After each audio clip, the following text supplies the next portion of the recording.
Selamat datang di The Deep Dive. Coba deh, Anda ingat-ingat lagi masa sekolah dulu. Pernah nggak merasa ada aturan atau cara guru ngomong yang rasanya agak aneh? Tapi ya semua orang nganggapnya wajar aja. Mungkin perintah yang dibungkus halus, tapi entah kenapa rasanya ada tekanan gitu. Oh, sering sekali. Kayak disuruh lari maraton, tapi dibilangnya ayo jalan santai aja. Tekanannya ada, tapi bungkusnya itu loh, manis banget.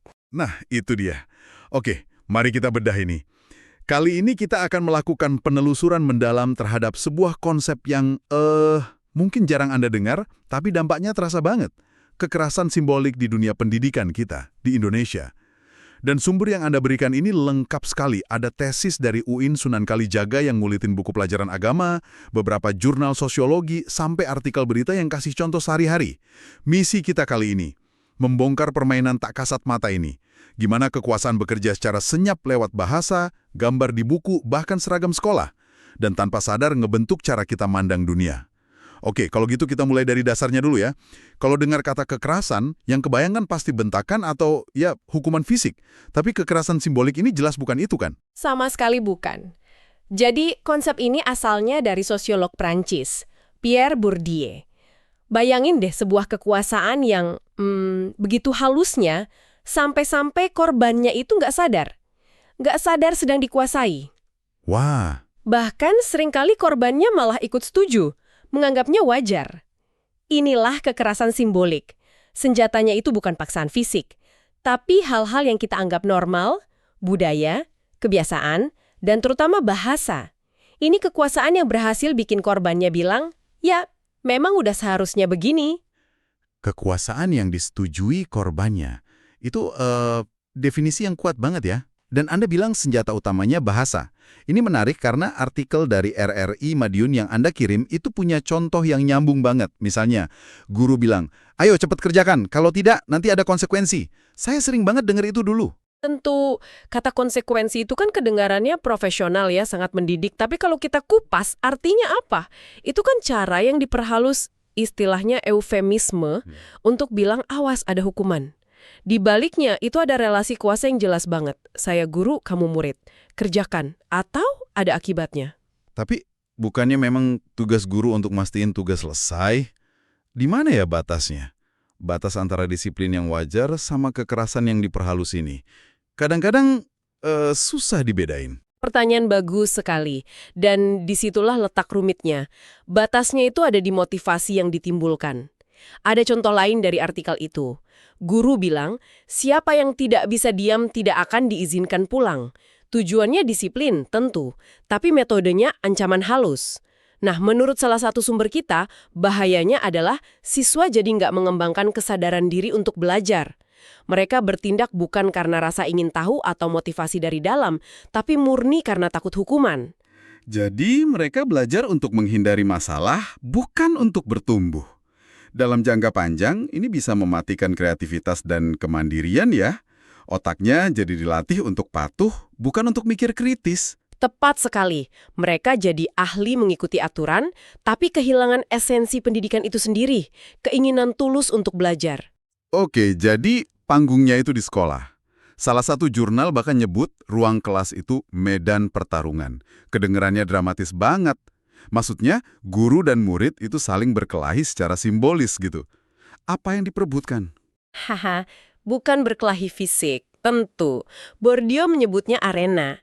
Anggap aja sekolah itu arena, tapi yang diperebutkan itu bukan piala. Yang diperebutkan adalah pengakuan atas nilai-nilai mana yang dianggap paling sah, paling benar. Gagasan tentang apa itu murid yang baik, jawaban kayak apa yang dianggap pintar, semua itu dipertarungkan di arena kelas. Dan di arena ini, pasti ada yang senjatanya lebih kuat. Siapa mereka? Disinilah konsep kedua masuk, modal. Di arena pendidikan, guru itu jelas punya modal yang jauh lebih tinggi. Bukan cuma modal simbolik kayak gelar atau jabatan ya. Yang lebih kuat lagi itu modal budaya, yaitu semua pengetahuan yang dianggap sah oleh sistem. Kurikulum, bahasa Indonesia yang baku, bahkan selera seni yang dianggap berkelas. Semua itu modal yang dimiliki guru dan sekolah. Jadi modal itu bukan cuma uang, tapi juga pengetahuan resmi. Oke? Lalu ada satu istilah lagi yang paling sering muncul nih. Habitus. Ini kayaknya kuncinya. Betul sekali. Coba bayangin setelan pabrik di dalam diri kita. Cara kita ngomong, cara kita jalan, atau yang kita anggap sopan atau lucu, itu semua kan terbentuk dari lingkungan kita sejak kecil. Nah, setelan pabrik ini namanya habitus. Masalahnya, di sekolah, habitus guru yang sering kali cerminan nilai kelas menengah ke atas itu dipaksakan sebagai standar untuk semua siswa. Padahal siswanya mungkin datang dari setelan pabrik yang beda banget. Ah, jadi habitus itu kayak kebiasaan bawaan kita. Dan di sekolah, habitus guru yang dipakai jadi standar. Lalu, gimana pemaksaan ini terjadi secara halus? Tadi kan kita bahas eufemisme. Ada cara lain? Banyak sekali. Mekanisme utamanya memang eufemisasi, yaitu menyamarkan kuasa biar kelihatan wajar. Salah satu jurnal kita punya contoh bagus. Misalnya, lewat perintah. Guru ngasih tugas. Salin tulisan ini dari halaman 1-5, estimasi waktu 30 menit. Wah, saya ingat banget rasanya. Kayak ikut lomba lari yang nggak pernah kita daftarin. Jadi, tekanan waktu itu sendiri udah bagian dari kekuasaannya ya? Tepat. Itu bukan sekedar instruksi, tapi penegasan standar versi guru yang harus dipatuhi. Dan itu baru satu cara. Ada yang lebih halus lagi, lewat kepercayaan. Guru mungkin bilang, kelompok 3, 4, dan 5 pasti bisa kerjakan. Kelompok 1 dan 2 sudah selesai loh. Nah, ini yang paling menusuk kayaknya. Dibungkus motivasi, jadi kita nggak sadar lagi dibanding-bandingin atau ditekan. Pesan dibaliknya kan, jangan sampai kalah. Persis, itu penegasan standar yang disamarkan jadi dorongan. Lalu tentu saja ada larangan. Aturan kayak dilarang berisik, duduk harus rapi, itu semua kan dilegitimasi atas nama kedisiplinan. Padahal ya, itu bentuk kontrol mutlak guru atas tubuh dan perilaku siswa di dalam kelas. Kekuasaan yang disamarkan jadi kepedulian. Kalau tadi kita ngomongin ucapan guru, ternyata kekerasan ini bisa ada di benda mati juga ya. Saya cukup kaget baca temuan dari tesis UIN Sunan Kalijaga yang analisis buku pelajaran PAI untuk SD. Apa yang salah sama gambar di buku pelajaran? Temuan dari tesis oleh Nur Ika Fatmawati ini sangat membuka mata, memang. Analisisnya menunjukkan bahwa teks dan terutama ilustrasi di buku ajar PAI ini cenderung lebih nyambung sama gaya hidup dan kebiasaan atau habitus dari keluarga kelas menengah ke atas. Bisa kasih contoh yang konkret, gambarannya seperti apa? Tentu. Misalnya, gambar keluarga harmonis itu seringnya digambarkan lagi liburan bareng pakai mobil pribadi. Ilustrasi rumahnya itu rumah yang rapi, perabotannya lengkap, aktivitas anak di luar sekolah itu ikut berbagai macam les. Ini semua kan cerminan realitas sebagian kelompok masyarakat aja, yaitu kelas menengah atas. Kan contoh yang ideal. Wah, itu dalam banget dampaknya. Anaknya mungkin nggak sadar, tapi di bawah sadarnya pesan itu nancep. Tepat sekali. Pesan yang terkirim adalah budaya kelas dominan itu yang normal, yang benar, yang jadi standar.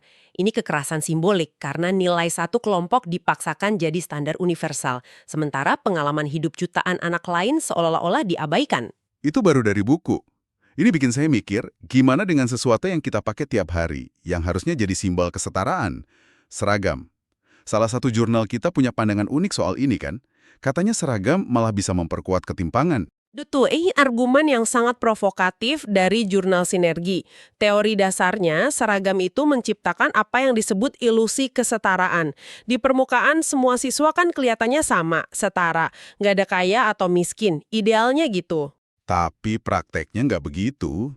Prakteknya, perbedaan status sosial ekonomi itu tetap bocor. Kelihatan jelas banget dari atribut lain, kualitas bahan seragamnya sendiri misalnya. Ada yang warnanya masih putih cerah, ada yang udah kusam, tipis, menguning. Terus lihat sepatunya, mereknya apa, masih bagus atau udah jebol. Lihat tasnya, gawai yang dibawa pas istirahat. Benar juga. Dulu di sekolah, sepatu bisa jadi penanda status sosial paling jelas. Jadi seragam malah mempertegas siapa yang punya dan siapa yang enggak, karena perbedaannya jadi kontras banget. Persis. Jurnal ini bilang siswa dari keluarga kurang mampu yang datang dengan seragam kusam atau sepatu usang akan terus-menerus diingatkan akan posisi mereka. Mereka jadi terus-terusan merasa kecil.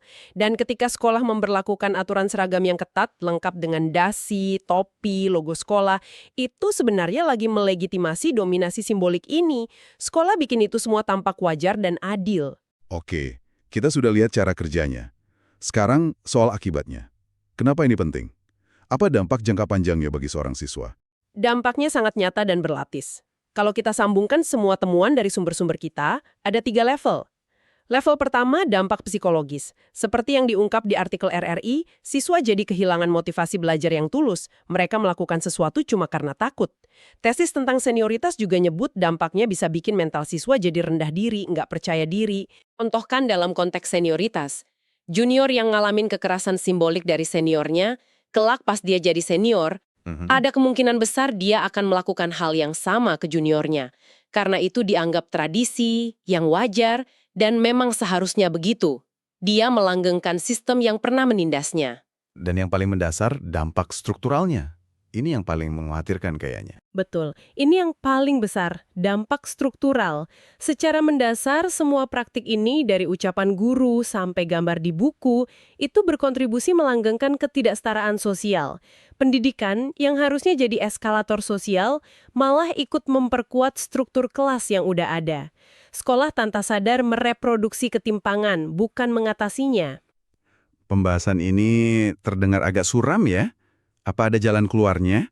Apa kita harus rombak total sistemnya? Sumber-sumber ini nawarin solusi kan? Tentu, dan solusinya dimulai dari kesadaran. Ada beberapa rekomendasi praktis. Pertama, bagi para pendidik, ini yang paling utama. Perlu ada kesadaran kritis soal posisi kuasa mereka. Salah satu jurnal menyarankan untuk secara sadar ganti nada memerintah dengan kalimat ajakan atau nasihat.